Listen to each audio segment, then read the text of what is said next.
Good afternoon, everyone. I'm Captain Joshua Key, and I'm the Physics is Fun OIC at the Air Force Academy. Today, I'm going to have some magic tricks for you. And then after those magic tricks, I'm going to tell you how I did my tricks. When I was a kid, I loved going to magic shows. I loved seeing things that I couldn't explain. And then the worst thing at the end of every magic show was that no magician revealed the trick, so I'm not going to do that today. Alright? So I'm going to have a series of magic tricks where I levitate objects, I slow objects, I'm going to have some lightning demos, and we're going to see all of those today, and then I'm going to go over. So for my first trick, I'm going to bring the fur to life. Okay? Alright, bringing it to life. Now bring it down. I'm going to bring it to life, and I'm bringing it down. Okay? Now, I'm going to let it fly off. I'm going to get it to fly away. If I'm lucky. It's almost there. It's coming. There he goes. Made the fur fly. Alright. So I'm going to show the same thing, but this time with tin cans. I'm going to make these fly. Alright? So right now, nothing's happening, because I'm not making it happen. But if I start to use the force, now they fly away. Alright? And you can learn this too.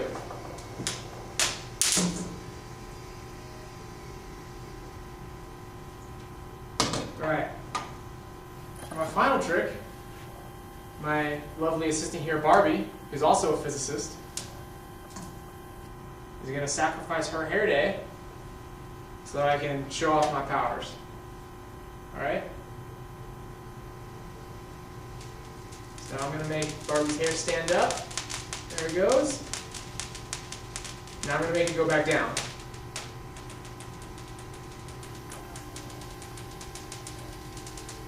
I'm going to make it go up.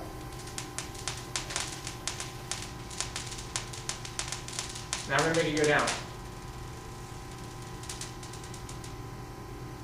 I'm going to make it go up. And back down. Can anyone tell me how that happened? Alright. Thanks, Barbie. Alright. Now, right here, and I'll come closer so you can see, I have a little light bulb. It's not connected to anything.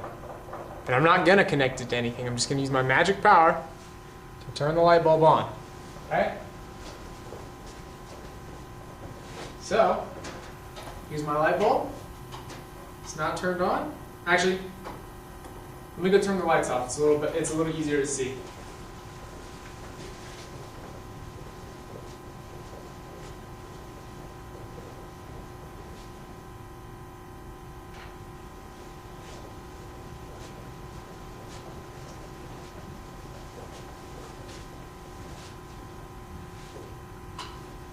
Alright? So here, I have my lights, still not attached to anything.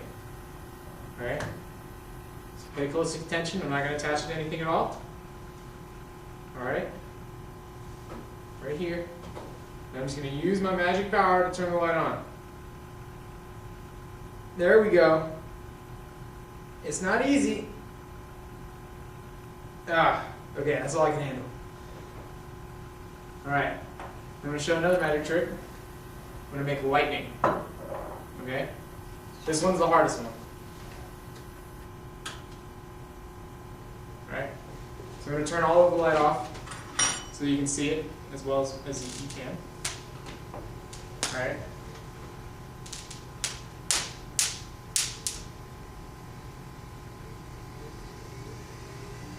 Alright? So here we go.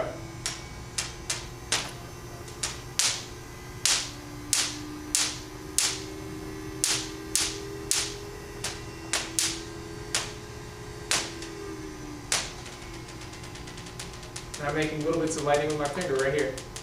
I'm electrocuting that tower that you saw earlier where I levitated the tin cans. So if you've ever seen Star Wars, it's kind of like Darth Sidious. That's what I can do right here with my fingers.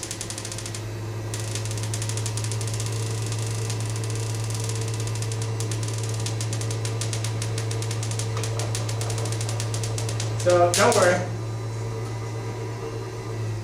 I don't follow the dark side of the force. It's just a demo, or it's just a trick. Alright? So let me show you some of my tricks. I'm going to turn the lights back on.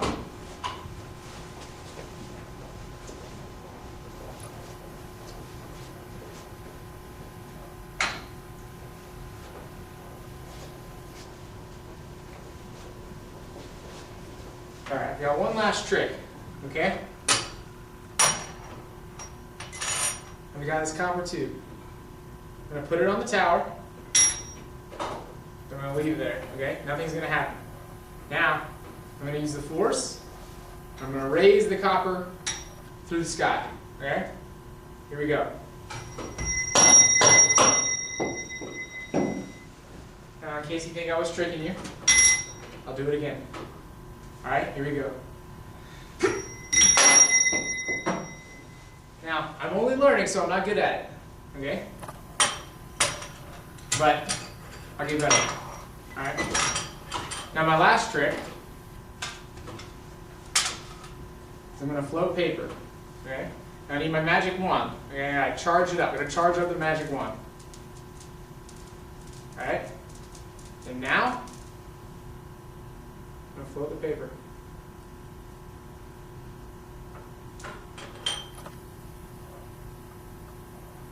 I think I ran out of my magic juice. It's not working very well. So here's some of the floating paper. Alright. Okay.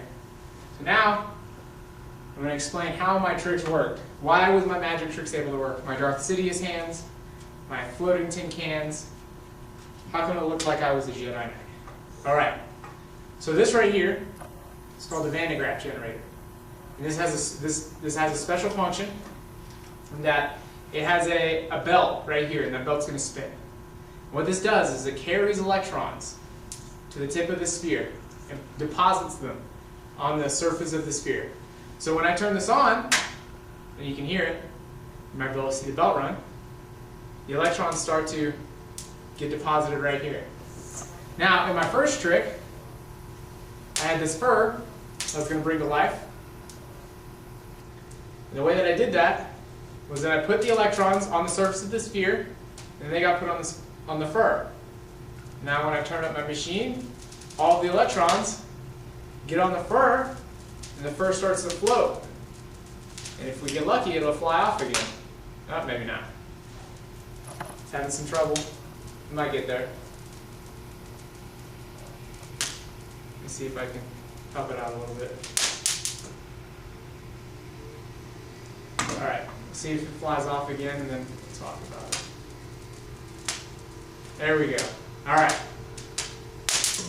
So why did the fur fly off? Well, unfortunately it's not because of my magic powers, because I don't have those.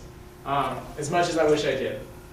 What's actually happening here is that the electrons that are getting into the fur, they don't like each other very much, and they push each other away really hard. Anytime you get electrons close to each other, they push away. So I'm putting all of these electrons in this fur, and they don't want to be together at all. So they're trying to push themselves away. And so that's why you see the fur raising up. Now, if I point, you can see the fur go down. If I point over here, you can see the fur go down. But if I go over here and point, you can see the fur go down again. The reason why that's happening is because the electrons that are on the fur are actually traveling to my finger. And so where I point, the fur goes down. So if I point here in the front, the fur goes down. If I point here in the corner, the fur goes down. Because the electrons from that part of the fur are going to my finger. Okay? And this is how a lightning rod works. So like lightning rods on buildings, when buildings build up a lot of electrons, what the lightning rod does is it allows the electrons to escape. And that way the building doesn't get struck by lightning because of a buildup of static electricity. Okay? So as long as I'm pointing at the fur, it's not going to raise up. If I stay close to it, and now if I pull away, it raises up again. There it goes. Alright. Now if I take the electrons away, it goes back down. Now my second trick, I have these tin cans. And let me grab a few so we have another. And a similar thing happened here with these tin cans. Right? So with these tin cans here, what's happening is the electrons are coming up on the surface. And notice it's not shocking me now. That's because I'm letting the electrons escape through this grounding wire. Right? And so what's about to happen is when I pull this grounding wire away, the electrons can't escape. When the electrons can't escape, they're going to build up on the surface and these tin cans. Because these tin cans are conductive. They conduct electricity. And so these electrons are going to go on these tin cans. They're not going to like each other very much, and they're going to push away. So now, it's not the force, it's actually physics. So I look like I'm going to levitate the tin cans. What actually happens is physics is happening. So here we go. I look like I'm levitating the tin cans, but alas, that is not the case. I don't have magic power. I just have electrons and I have physics.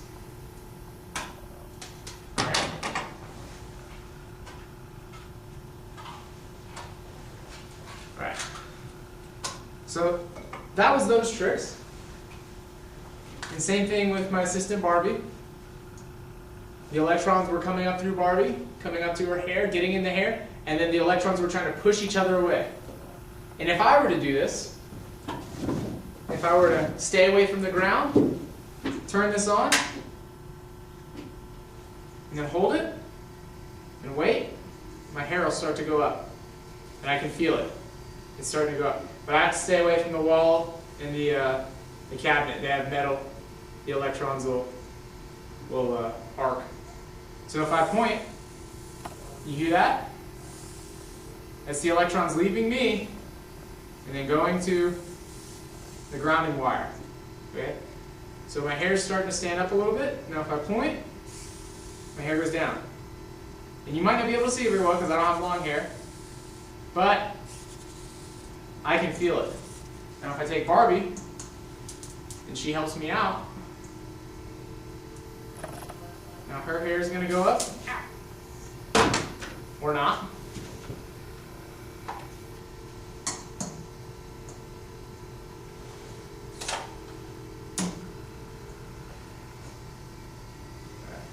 We're going to increase the speed of the belt a little bit and get more electrons. Sometimes you got to be careful. The electricity will get you. So Barbie's hair is starting to come up a little bit. It's going slower because it also has to fill me up with electrons. Now if I point, Barbie's hair is going to go down. Let me help Barbie's hair up a little bit. And now if I point, her hair goes down a little. And I apologize if you can't see that. Alright, so I'm going to get rid of the electrons. You got to be careful, and I made a mistake.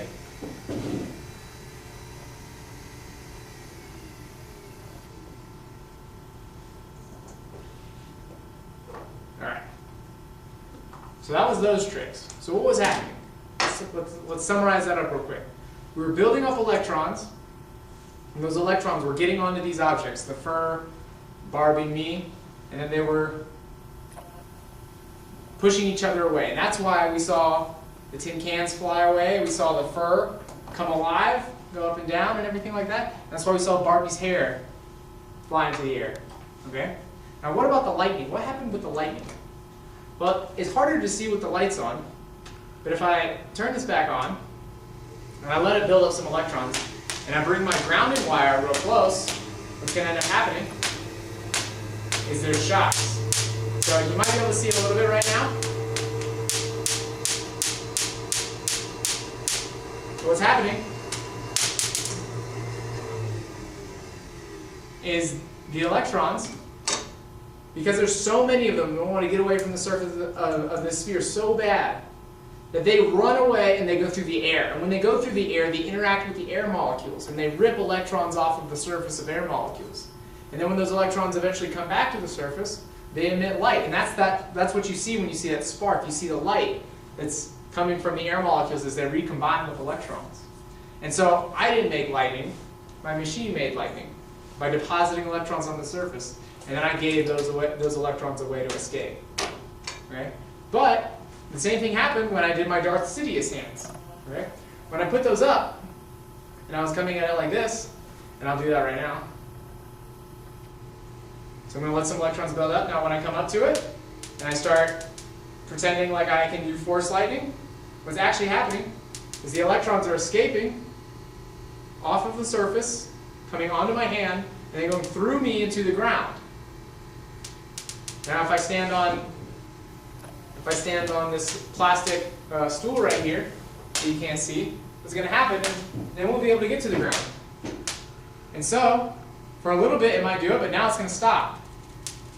Because me and the sphere have the same electron charge.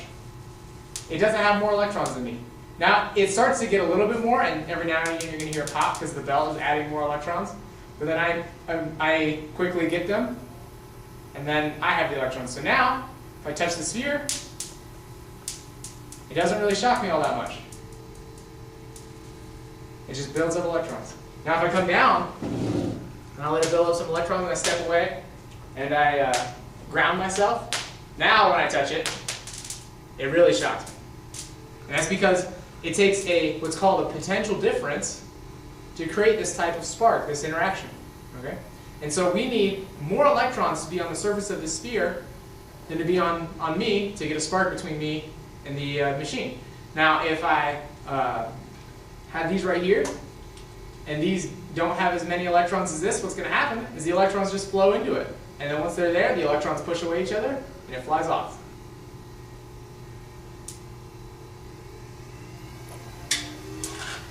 Just like that. Alright. So now let's go to my other tricks. So over here we saw I had a tower. I had a copper. I just had a copper circle. That's it. Just a copper circle. Now for this trick, what I did was you can't really see it, but with this tower right here, it's wrapped wire, and that wrapped wire is in a circle. And what happens is if I run electrons through that circle, it creates a magnetic field. And when it creates that magnetic field goes through the copper circle, and then it spins electrons in the copper circle. And when it does that, those electrons, they don't want to spin that way. So they fight back. And by fighting back, they fly up. So I go, my copper circle flies away. But it's only because I'm turning on electricity and I'm flowing electrons, and it creates a magnetic field. Now, I have a special circle. Now this one's a little different. I'll bring it closer. This circle, you might be able to see here, isn't a complete circle. Okay? It has this little notch right here. So it's not connected. So now, when I put this on my tower, the electrons can't go in a circle because it's notched. So now, if I try the same trick, nothing happens. It doesn't work. And so if I was actually a magician, and I was doing a show, and you were all here, which I am sad that you're not, what I would have done was I would have taken one of my circles, put it on there, and I would have used the force, and it would have flew off. But then, I would have taken one of these circles, and I would have put it on there, and I would have tried to get someone in the audience to use the force. But I couldn't do that. So, what we saw was that a magnetic field going through the copper caused the copper to fly away. Okay? And so that magnetic field produced physical motion. Now, I had another trick where I had a light bulb. Now I put it up there and nothing was happening. And then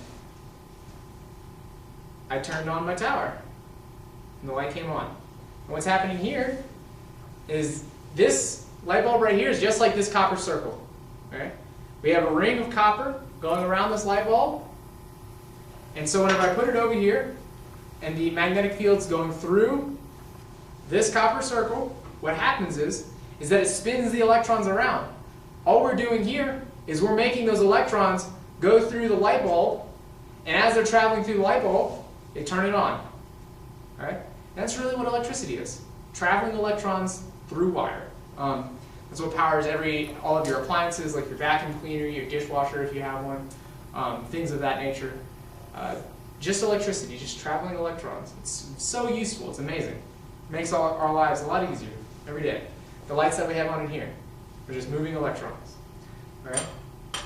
And so, because magnetic fields can cause electric currents, what we can actually do, right here I have another light bulb, and it's connected to a motor. Now if I spin this magnet, it's going to force the electrons to move. It's going to turn on this light bulb. And so you might not be able to see it right there, so I'll put it up here. If I turn this motor, the light turns on. But if I were to do the opposite, if I were to use electricity, instead of turning the motor to power the light with electricity, what I can do is I can use electricity to power a motor. And so if you have an electric lawnmower, or now there's some electric cars, what's happening is that electricity is turning a motor and producing motion, which we use every day. My last trick, which didn't go so well, was actually the floating paper. What I'm trying to do here, which I wasn't able to very well, is I'm using this fur right here, in this PVC pipe. And this fur and this PVC pipe, they have a different tendency to hold on to electrons. So if I rub them together, I'm getting electrons onto the surface of this PVC pipe. This fur it's really easy for the fur to let go of electrons. It's harder for the PVC to let go of electrons. So if I rub them together, back and forth, I'm pulling electrons off of the fur and putting it onto the PVC. And whenever I do that, and I put it near paper, they start to flow and move around. And the reason why that's happening is because the electrons on this PVC pushes the electrons away from this paper and pulls the protons closer. Okay? And the electrons, they're really, really, really strong when they're close together. And they're really, really, really weak when they're far away from each other. And so these electrons, they're pushing these electrons on this paper away, and now they can't push each other away as hard. But the protons are really close. So because the protons are really close, and the electrons are also close, what ends up happening is the protons and the electrons pull each other together, and you get the floating paper. Okay. The last trick that I haven't talked about was actually, oh wait, no. I believe I've talked about all the tricks. All right. Well, I hope you had fun today. I hope you're really interested in learning some physics. You can do some cool magic tricks, or you can change the world. It was some great physicists that figured out this work, and just a quick little history. The physics equations that actually describe the electricity and the magnetism that we saw in all these demos were finalized by a man named James Maxwell. And he's one of the most famous physicists in all of physics history. And the reason for that is because he actually completed the equations that describe electricity and magnetism. And because he completed those equations, he actually was able to make a prediction that no one ever thought before. What he did was he used those equations, he moved them around, and he messed with them a bit. And what he actually found out was that light that we see here is an electromagnetic wave. And that the changing electric field from the light is produced by the changing magnetic field. And the changing magnetic field produces a changing electric field. And what you get is you get light traveling through the universe. And because of this, he was able to measure two electric constants and then put them together, and he predicted the speed of light before anyone ever did. So he knew something before we even measured it, and I think that's amazing. So I hope you've had fun, and I hope you look at science a little differently. Have a nice day.